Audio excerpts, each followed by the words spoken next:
Marshall Islands Trust Fund Fiscal Year 2018 report and the FSM National Public Auditor's advice or findings on the Personnel Housing Program. All this on the Micronesia News broadcast.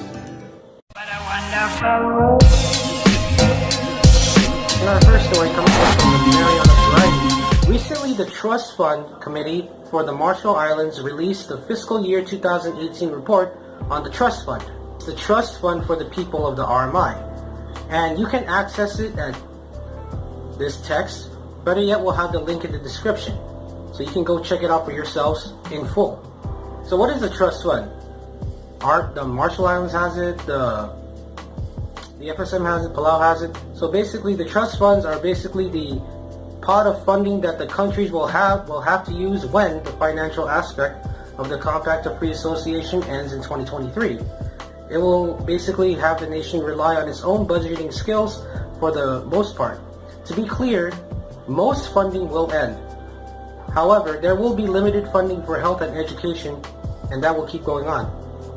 At least that's what I know about the FSM and U.S. agreement with the Compact Free Association. I'm not sure if the Marshall Islands will continue with limited funding for health and education. Fiscal year 2018 ended with a fiduciary net position of $402,436,422 at total asset value, as opposed to 2017, where it ended with $356,933,415. These gains mostly came from contributions from the United States and Taiwan, although there are several entities that did contribute to the growth of the trust fund as a whole. And it was also found that a return of 7% was gained during the 2018, while in 2017 there was a 14.1% return. According to the findings, there were no negative findings or disclosures found in the audit. So we can safely say that the RMI Trust Fund is steadily progressing and getting better. And this next story is actually an audit that came from the FSM National Public Auditor's Office. It addresses that improvements are needed at Personnel Office to effectively administer the housing program. The Office of the National Public Auditor found that there are 3 different things that they should really address. They found that possible non-compliances and lack of documentation to support determination of eligibility, monitoring of housing could be improved, and inadequacy of regulations for the housing programs, and in addition, a number of transactions were under review. It is found in the report that Personnel Office has the highest number of housing allowance recipients, and therefore the highest expenditures. In 2016, because this report was from 2016 to 2018, in 2016 they found that there were 71 recipients, 2017 73 recipients, and 2018 70 recipients. In 2016, the expenditures of the Personnel Office regarding housing allowance were $404,000, 2017 $487,000, and 2018 $347,000. Now I won't be going into great detail into the report because you can check for it yourself. They have a website, and I'm going to put the link in the description so you can see the whole entire audit yourself. So basically, the housing allowance works like this. It works on, you have to meet certain requirements, and they'll pay you a certain amount based on the number of dependents that you have living with you in your house. Some examples of what the audit found.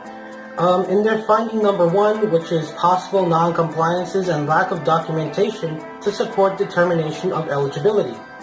It says here the PSSR states that local hires are not eligible to receive housing allowance.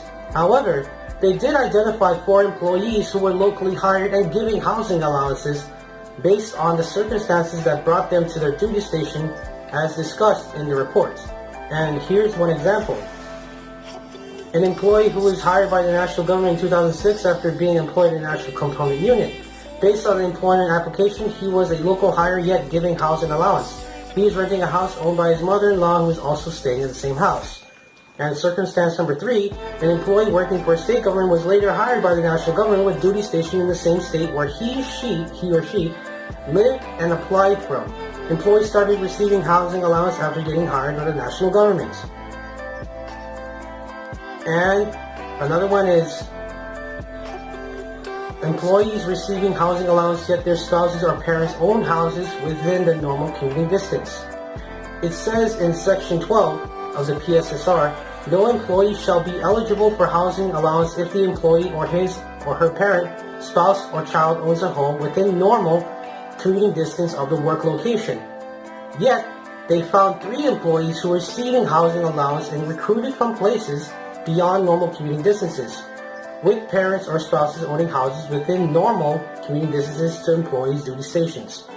One employee was recruited from a place beyond normal commuting distance, but the parents had a house at the employee's duty station, which was within commuting distance. And the spouses of 2 recipient employees owned houses within normal commuting distances. Furthermore, the names of the employees' relatives were used in their lease agreements instead of their spouses, who are the actual owners of the house. The PSSR also states that an employee is eligible for housing allowance only as long as a valid lease agreement containing beginning and ending date is on file. However, they found that of 70% of current recipients under the program and administered by Personnel Office, 14 employees had expired lease agreements and 4 did not have any lease agreements. And of the 15 current recipients under the legislative branch, 5 of them had expired lease agreements and 3 did not have any. And finding number 2 was monitoring of the housing program could be improved. Basically, they said, and I quote from the audit report, "We found no effective processes in place for monitoring, evaluation, and reporting for the housing program." They found some instances where we found that some housing allowance recipients whose spouses own houses within normal commuting distances used the name of their relatives as their landlords even though their spouses were the actual owners of the house. In other words, they paid themselves the housing allowance by circumventing the regulations. And it also says here in example number 3 of finding number 2, some beneficiaries were paying their landlords less than what was agreed in their lease agreements, implying that they kept the rest of the money. And number 4, employees did not use their housing allowance to pay rent, but instead used to renovate their houses, even though not allowed by the terms of their lease agreements. And the last example I'll give for finding number 2 is proper documentation was lacking for some recipients, especially those under the Department of Foreign Affairs, which administered its own housing allowance program for employees posted at the overseas missions. It was identified that these weaknesses occurred because, and I'm quoting from the audit report here, because of human resource management issues at the Personnel Office. These issues include understaffing and lack of job duties and responsibilities in the position description for key staff overseeing the housing program. In addition, policies, procedures, and guidelines for effective implementation of the program was either lacking or found inadequate. Now, if you want to see the report for yourself, it's on the FSM National Public Auditor's website. They happen to have one. You can go check it out. As a matter of fact, I'll leave you a link in the description so you can see that particular audit and the other audits that they have done throughout the whole entire time of, that office existing. And now, here is our view. Roll the clip.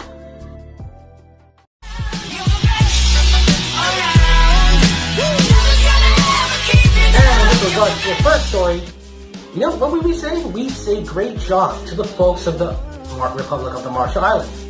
You're well on the way to keeping yourselves afloat after the dreaded 2023. And I just want to make this known because there's this big misconception that the year 2023, the whole entire contract is ending. It is not. It is only the financial aspect. So basically the entire year is ending. And concerning the FSM, it's not completely ending. It's only, the funding will continue for the FSM, but in very limited amounts for health and education, because those are 2 of the 3 biggest concerns that we have in our nation. And in the second story regarding the FSM National Public Auditor's critique of the housing program by Personnel Office, we absolutely agree with what the auditor has found, the auditor's office has found, and we absolutely appreciate that everything that the auditor does, keeping everything afloat in the name of honesty and transparency in our government. We totally understand that, and this is my own personal opinion, maybe the personal opinion of many of you, that the FSM national government, any government at all, is really lacking when it comes to human resources as in understaffing, budgeting issues, and especially keeping policies relevant, updating their policies. And this is something that should be addressed as we progress into the future, especially into the year of 2023 when, our funding is going to go down. That's our take. I'm PJ, and now here are the announcements. So, the National Weather Service in Guam has extended the notice of an anticipated dry weather for the Commonwealth of the Northern Marianas Islands. This will likely continue up until spring, so they're basically going to have a drought up until spring.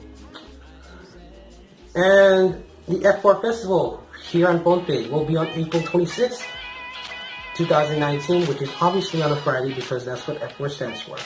It'll be from 4 to 7 p.m. at the Spanish Wall Ballpark. So please come out and support the next generation of entrepreneurs for this nation, because the success of any democratic nation, especially in our islands, anywhere around the world that follows free market, the growth, the steady growth of a good and healthy private nation is a developing and strong private sector. And with that being said about what really makes a nation strong, besides having a lot of money, is being well informed and well educated. And this is an announcement for all those students. The 2019 to 2020 Rotary Vital Scholarship is now available. You can contact Rotary Club at rotarypohnpei@gmail.com and get your application or get any information that you need to know. And you have to submit these applications before July 1st, 2019. Once again, I'm PJ, these are the announcements, and upcoming now is my brother with the weather forecast for tomorrow. Hey guys, this is Norman, and this is the weather for tomorrow. 28 degrees Celsius high during the day and 24 degrees Celsius low during the night, with cloudy and 60% chance of precipitation and 73% of humidity. Sunrise will be at 6:21 a.m. and sunset will be at 6:35 p.m. Northeast winds 15 knots and seas will be at 7 feet high. Thanks for tuning in to the Micronesia News Broadcast. Tune in every Monday, Wednesday, Friday. Don't forget to like and subscribe. Until next time. See you later.